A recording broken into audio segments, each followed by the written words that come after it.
Then we take our toothpick, or in this case I'm using a big long skewer, but if I were y'all, I'd probably use a toothpick. And we're going to make a little hole in our ornaments where we want them to hang. So I want my stockings to kind of hang like I was going to put them on the chimney, so I put one right over here and make a little hole. And I'll do the same thing on all of them, so you've got a hangy place. Now, some places you can also make pins out of these, like if you wanted to wear them. On the gingerbread man, I think I'm going to give him two, and we'll just string it through like it hits his eyes. And if you want to wear them, don't put a hole on them. You can, once they're baked, you can glue a pin to the back of them, but we're not going to do that because I don't have any pins, and I never wear pins anyway, so I want tree ornaments for mine. And then we'll put them in the oven at 250 degrees for 2 whole hours. And then when they come out of there, we'll paint them, and they'll be great.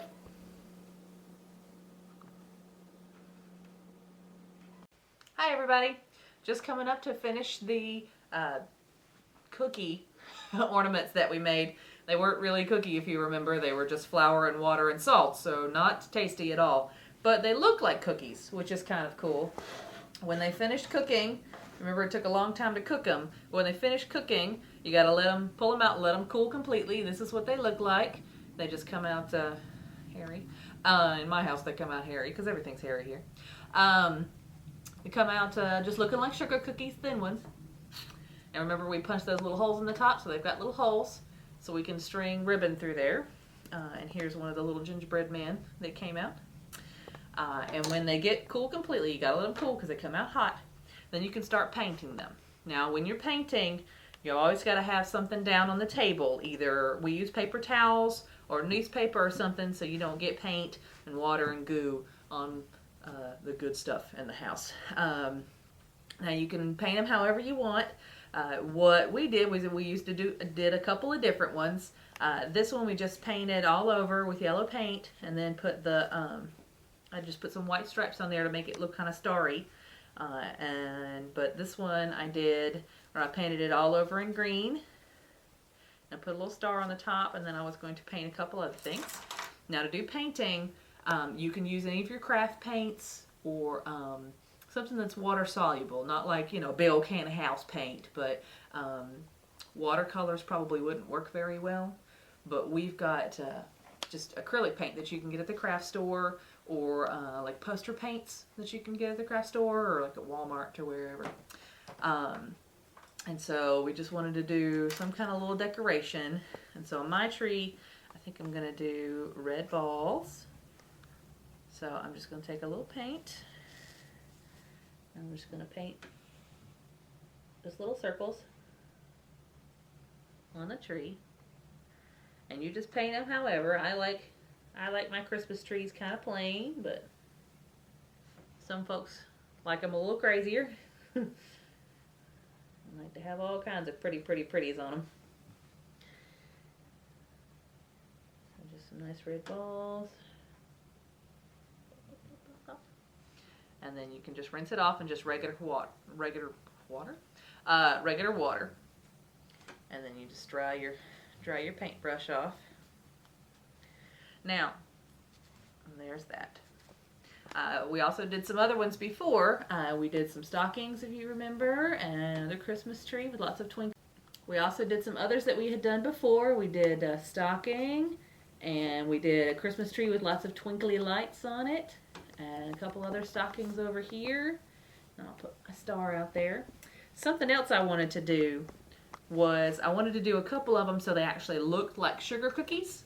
And sometimes you can take cookies and put icing and sprinkles on them, and they look really pretty. So that's what I wanted to do with a couple of these. So that's what I did with my gingerbread man.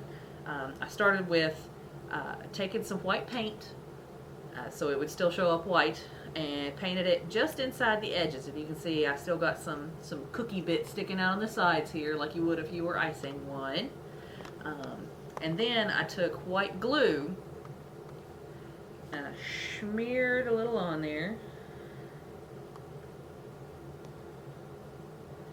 And it's just regular old white glue, you know, nothing fancy. And I took one of my paint brushes and I kind of smeared that so it's sort of in the same places where the paint is. And just kind of fill in all the holes. I know it's a little hard to see on camera, but maybe you can see it if it's, maybe it'll get a little shinier.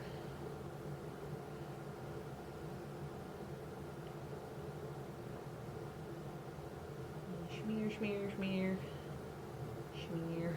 Alright, and the white glue just rinses off with water too, same deal. Just washes off nicely. I'm going to give it just a second to set up. And then I'm taking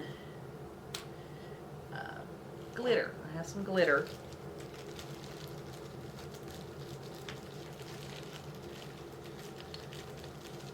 And you know, sometimes when you make sprinkles, it comes out looking shiny. Or if you've got tiny little beads, like seed beads, you could do this too. Anything you could glue on there, or any kind of sparkly little decoration things, you can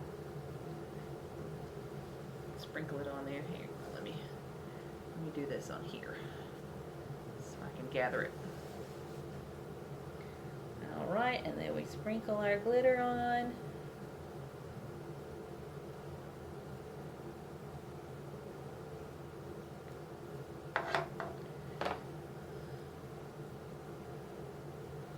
Tap, tap, tap, tap, tap, tap, tap to get the loose off, and then it's sparkly. And I did that with one of my gingerbread men too. I may come back and put some beads on him in a minute. I'm trying to decide yet.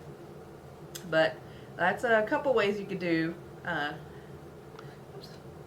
I filled in my hole with glue apparently. There we go.